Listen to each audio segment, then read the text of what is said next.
Hello everyone, welcome back to my channel. Hope you're all having a wonderful day so far. So in today's video, we're going to be touching base on a few different topics. First off, we're going to be talking about relief payments up to $1,050 going out to 460,000 residents in one state. We're also going to be talking about the possibility of a fourth stimulus check going out to everyone at the federal level at some point, let's say either in 2023 or 2024, the possibilities of that happening and what would need to happen for one of those to get passed. And then we're going to be talking about a presidential candidate, possibly in 2024, who's actually saying that we should be sending out monthly relief payments to every single American over the age of 18 of $1,000. Now, before I get into today's video, if you wouldn't mind helping me out real quickly by just hitting that like button, that just signals to YouTube that this video could potentially be helpful to other people like you as well. Okay, so jumping right into today's video, so straight from KTLA, California extends inflation relief payment schedule, issuing 460,000 more direct deposits. So California is giving itself a bit more time to send out the remaining middle-class tax refunds. The inflation relief payments, which were announced last summer and started going out in October, will continue to be sent out through February. Initially, the Franchise Tax Board, the state agency in charge of dispersing the funds, released a payment schedule showing the final phase wrapping up on Saturday, January 14th. The FTB says the vast majority of recipients will still have their payments issued by them, but people whose address have changed since they filed their 2020 taxes may have their debit cards sent out between January 30th and February 14th. So now these are going to be going out through the middle of February. So if you have not received your payment and you're a resident of California, you still have another month or so for them to get these payments to you. Additionally, people who were expecting to receive a direct deposit should check their bank accounts this week. The FTB is issuing another large round of middle-class tax refund payments for people whose information needed additional review. So perhaps if your tax returns needed additional review, if they need to look into that a little bit further to make sure that you were indeed legit, then they should be issuing that check to you finally at the end of this week by Friday. I said, quote, some folks qualified for a direct deposit payment but were not part of the initial wave, which was wrapped up by November 14th last year, an FTB spokesperson told Nexstar. The bulk of all direct deposits were issued by then. However, some payments require additional review and were or will be issued later. We anticipate that an additional 460,000 MCTR direct deposit payments will be issued by the end of this week. Now, you can see up on the screen, this is the payment schedule. So December 17th of last year through January 14th, this is going to be Friday of this week. Direct deposit recipients who have changed banking information since filing their 2020 tax return. Also, if your application or something like that needed additional review, it's possible that you could be receiving your payment by Friday of this week. Also, January 30th through February 14th, so it's going to roll all the way until next month. Debit card recipients whose address has changed since filing their 2020 tax return. Now, this is just California, so the bulk of people who are watching this video most likely probably don't live in California, but let me know in the comment section below if you do and if you have received this payment. So at the federal level, for pretty much everyone else, the bulk of people who are watching this video, we're going to be talking about the possibility of a fourth stimulus check at the federal level, right? So right now, there are currently no bills in Congress for a fourth stimulus check that have at least actively been talked about. If anyone on YouTube or any news articles that you're reading have told you that there is a really good possibility of a fourth stimulus check and that it's going to be going out this month or next month, they are completely lying to you. So right now there are no current talks for a fourth stimulus check. And in fact, many lawmakers actually believe that a fourth stimulus check could possibly cause inflation. So the likelihood of it happening right now, with inflation being as high as it is pretty much slim to zero. Now, if we do end up getting inflation back down to that 2% mark or very close to it, and we end up finding ourselves in a recession, which most economists say there is a very good opportunity that we do end up in a recession, which of course would not be a good thing by the middle or later parts of this year, then yes, at that point in time, if we do get inflation under control and we end up in a bad recession, there is a very good chance that we see lawmakers begin to pass certain bills that include stimulus checks in them to help jumpstart the economy once again. Now, these could be more targeted. then perhaps the last round they may not be as generous. Let's say that they may not be like $2,000, $1,400. They may be for less amount of money, and they could be more targeted to lower income Americans, which I think would actually be a good thing, because people earning $150,000, $200,000 per year who still have their jobs probably don't need a stimulus check. These should be going to people who really need them the most.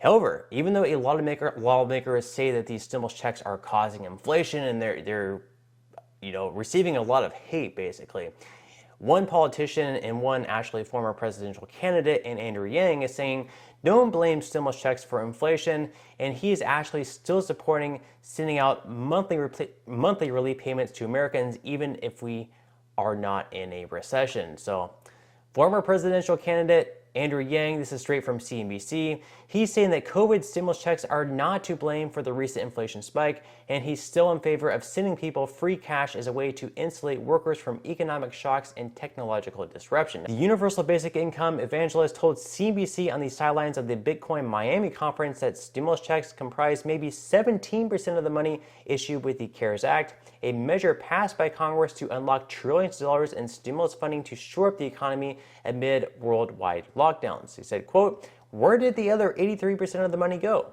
It went to institutions, it went to pipes," said Yang, who ran for New York City mayor and U.S. president on a platform advocating for guaranteed monthly payments from the government to all citizens aged 18 to 64 with no strings attached. So Yang here is saying that stimulus checks only comprise maybe 17% of the CARES Act. The other 83% went to businesses, it went to institutions.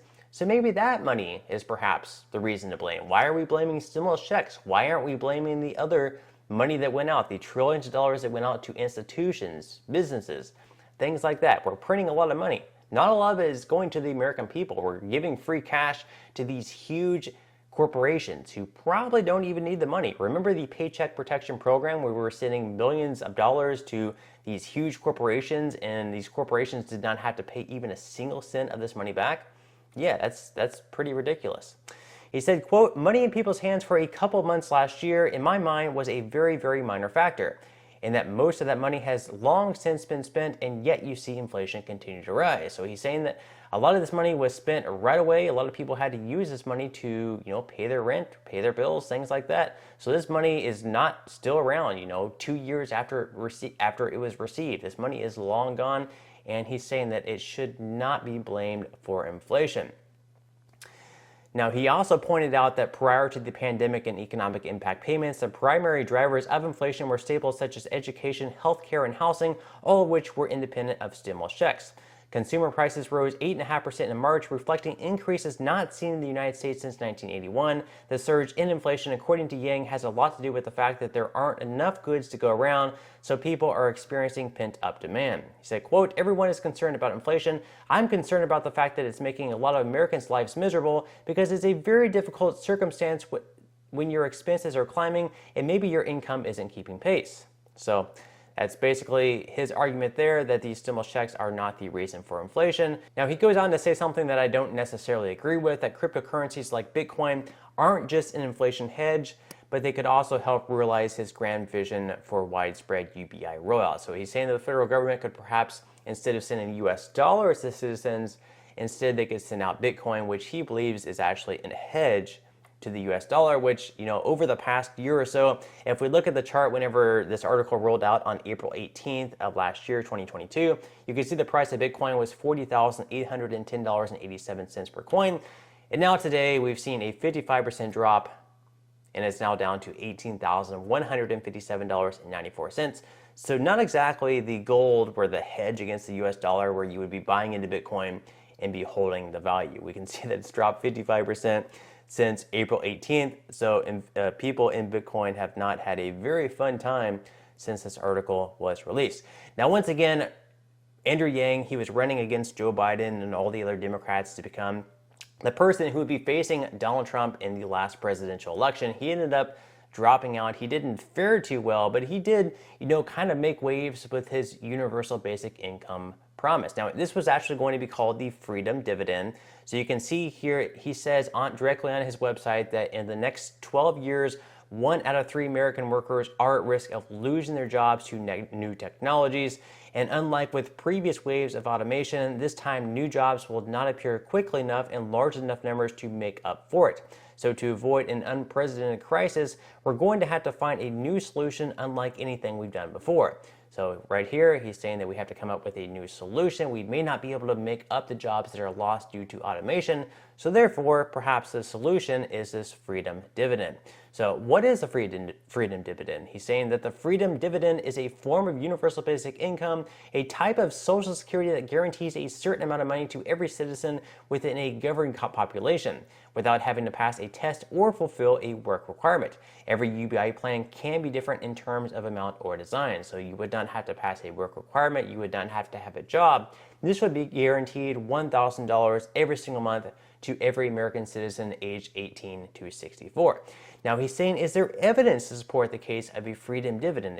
Are there any other countries, any other cities that have done this that show that yes, this would potentially work? This would be a good thing. We've actually seen a lot of cities in the US have these programs, and I've mentioned them before in my videos.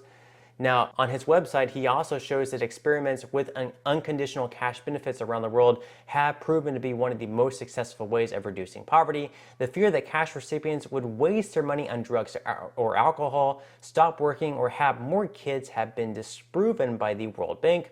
Many of these behaviors were actually reduced. So he's saying that a lot of people argue that if we give people cash, if we give them $1,000 every single month, they're going to start using this money on drugs or alcohol and basically become bums on the street, or they'll just quit working, or perhaps they'll have more kids. So basically this money will be offset by all these different behaviors. A lot of them would be reckless.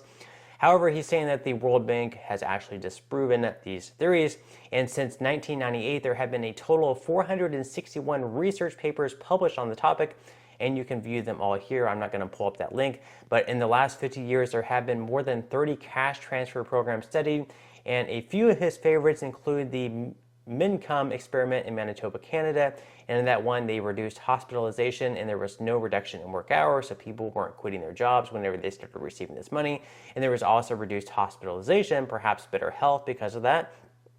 Also, there was the big pilot project in Namibia, and in that there was reduced crime, reduced school dropouts, and improved health. So people were staying in school because of these payments. Perhaps they didn't have to drop out of school because they had to work. There was also reduced crime. Perhaps people weren't desperate for money, so they weren't trying to pickpocket people or rob stores, stuff like that. And there was also improved health. So people were feeling good, less stress, and perhaps they were able to work out.